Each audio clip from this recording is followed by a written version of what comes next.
Step in my dojo, you Step in my dojo, you step in my. It's weekly download time. It's weekly download time. It's weekly download time. Oh yes, it's download time. It's weekly download time. And now we're going to learn some stuff.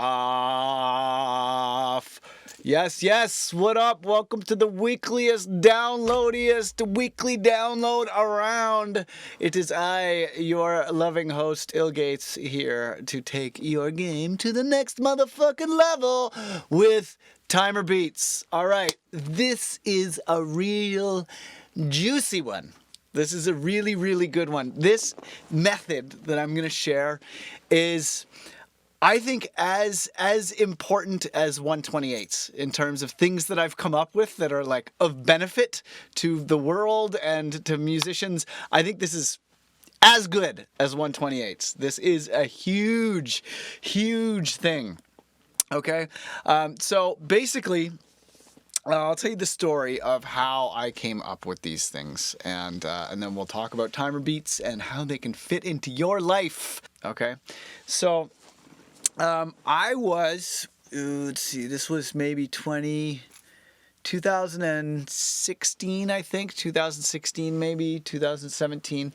I went on a tour with my wife where we were living in San Francisco, and we decided that our rent in San Francisco was too damn high.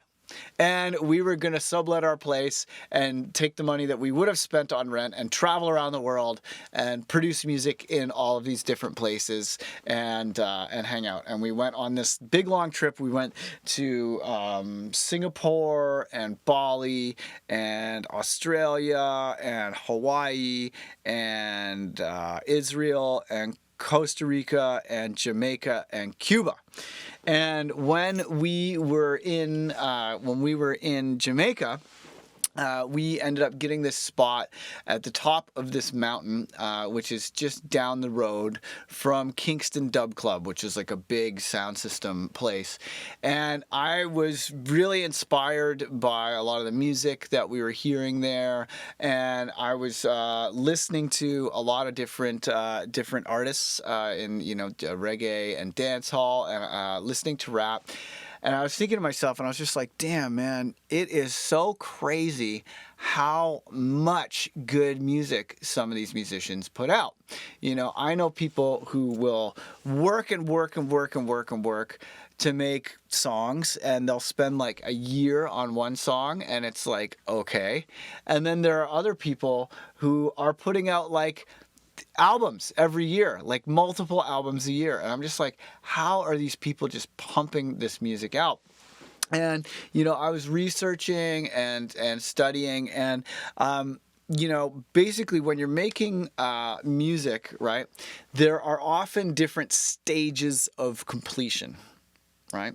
And in the traditional kind of like hip hop / dance hall world, you make either a beat or a rhythm as stage one of the songwriting process. And in this stage, you would either get a machine or an MPC or something like that, and make a beat where it's like you've got drums, you've got subs, you've got a sample you're flipping, maybe a couple simple melodies, but nothing super crazy, no intense solos, it doesn't have vocals yet, etc. And you make a bunch of them. And if you make like a beat is a pretty bite-sized operation. It doesn't have the full arrangement of a song. Usually it'll just have like intro, build up, drop, B section, outro.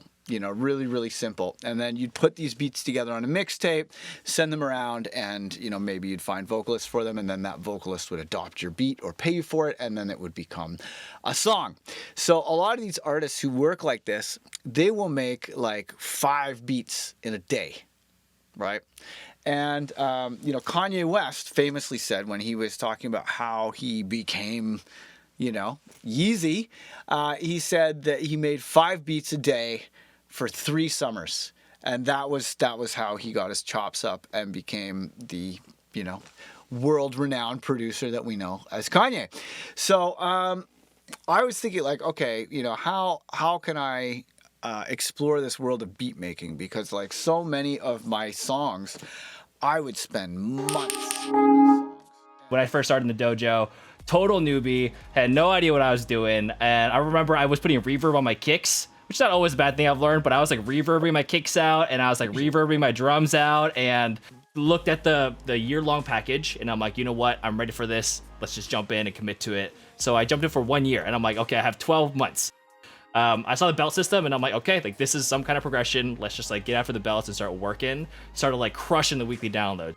Just honestly, just like seeing that moment happen from when I first started in the dojo as a white belt. It really was a process of learning to trust, well, to grow as a producer and to like trust my own skill set and to like believe in my own music. So I've had some really cool opportunities with music. So big ups to the whole dojo, and big thanks to you, Dylan. Heck yeah. I would spend months on these songs. And sometimes the best songs would come out in like an afternoon. And then I would have other days where other songs that would take me like a year of long sessions. I might put like 100 hours into that song and still not like it as much as the song that came out that I made in an hour. So I was really just like, man, I got to get into making beats and kind of picking up the pace.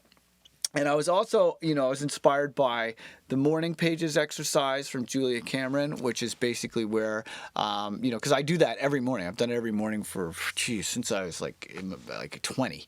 I've done it every morning where you wake up and you just output and you create first and ask questions later. And that exercise, if you do that in the morning, every morning, it teaches you to channel and to just like open the floodgates and just go, just hit the gas and go, right? And a lot of really, really high level creators, will operate this way. It's often said,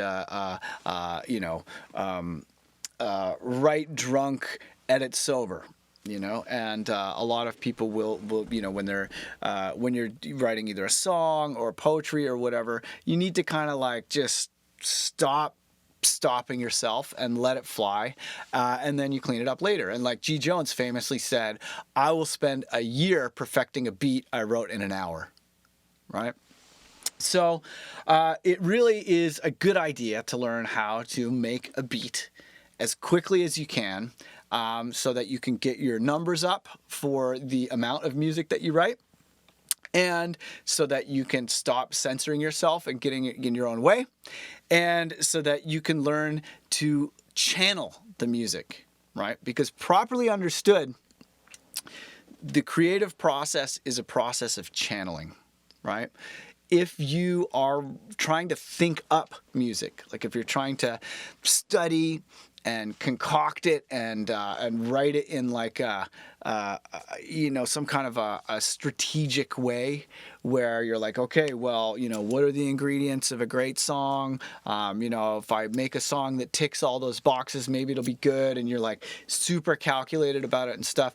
It often comes off as kind of like, like you're trying to play a role, or, like you're not really listening to the sounds, and you're really kind of like, you're trying to force the sounds to fit your composition and not change your composition to fit the sounds, etc.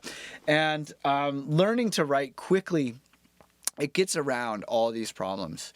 And when you talk to people who are very experienced, when you talk to like top producers, many of them can just knock out an idea in an hour, right? So I was trying to get my head around, the machine workflow. I was studying hard with Knox Squared and St. Joe. They're friends of mine that I've become friends with on the internet, and they were nice enough to help train me.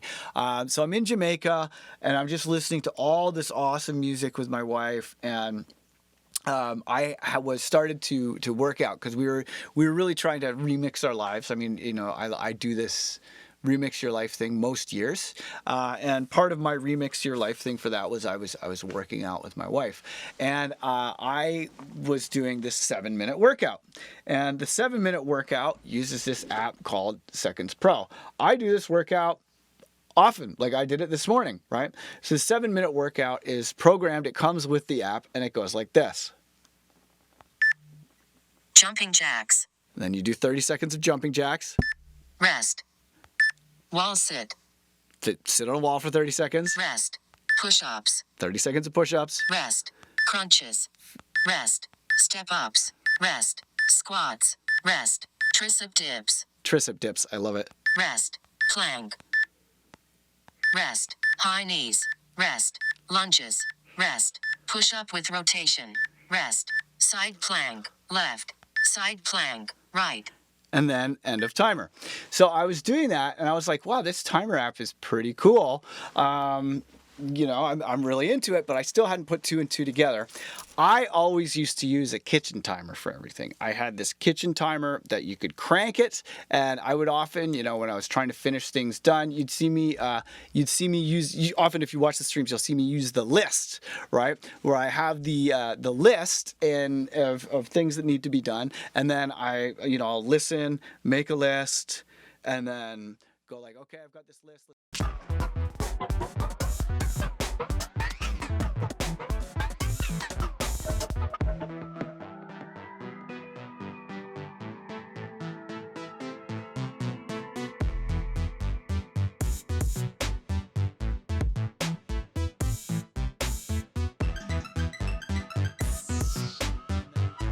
I'll listen, make a list, and then go like, okay, I've got this list. Let's try and do everything on the list as quickly as possible. And I used to take a kitchen timer, like an egg timer, and be like, okay, I'm going to give myself 30 seconds, and or 30 minutes, and I'd crank it, and then try and do everything on the list before the annoying alarm went off, right?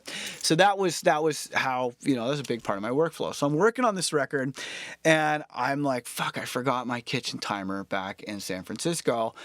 I need to get a kitchen timer. And I'm going around to all these different supermarkets, and Jamaica is like an island, and it's really hard to get things when they're imported. Everything has to come from somewhere else, and it's surprisingly expensive. Like my Bluetooth speaker broke, and I paid like $300 for this tiny little Bluetooth speaker to write music on because it's Jamaica, it's an island, and too bad, right? Because you'd think things would be cheaper in Jamaica, but they're not cheaper. Everybody's just way more poor, right? It's rough. There's a reason why they're super.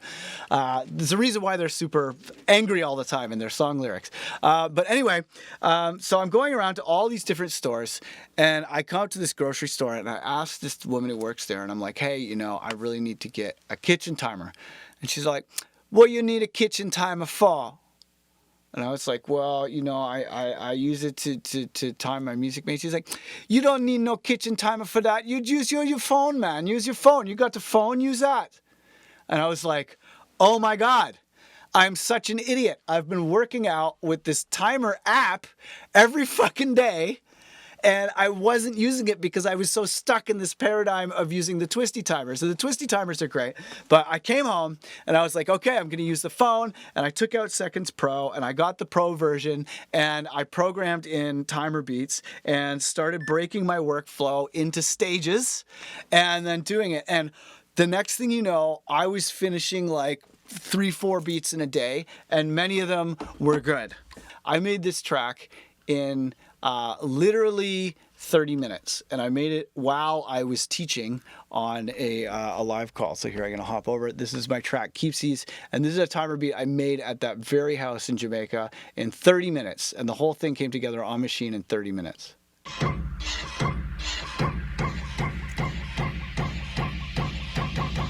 Oh wait.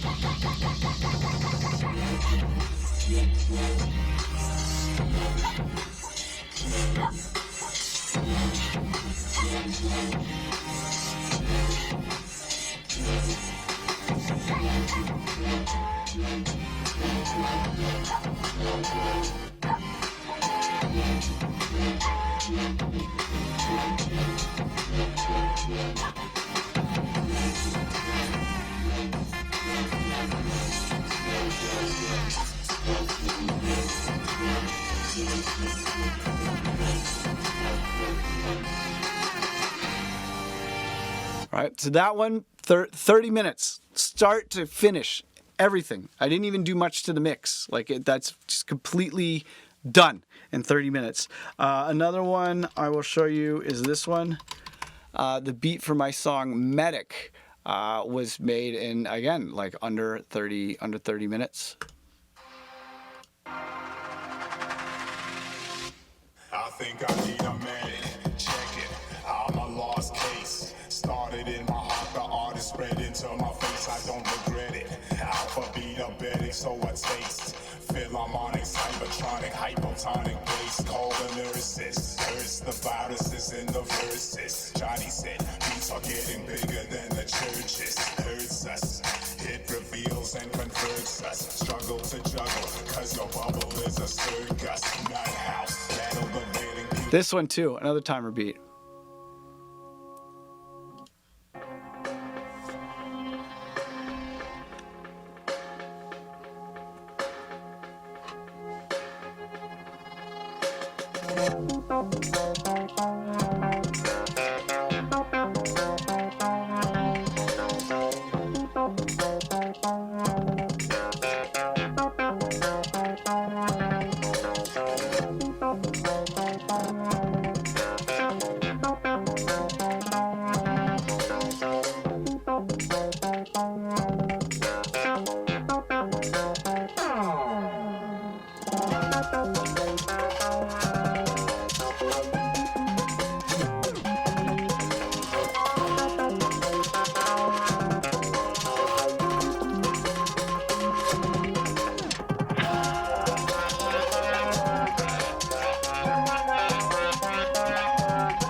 But yeah, so how does one write a song like that in 30 minutes or less?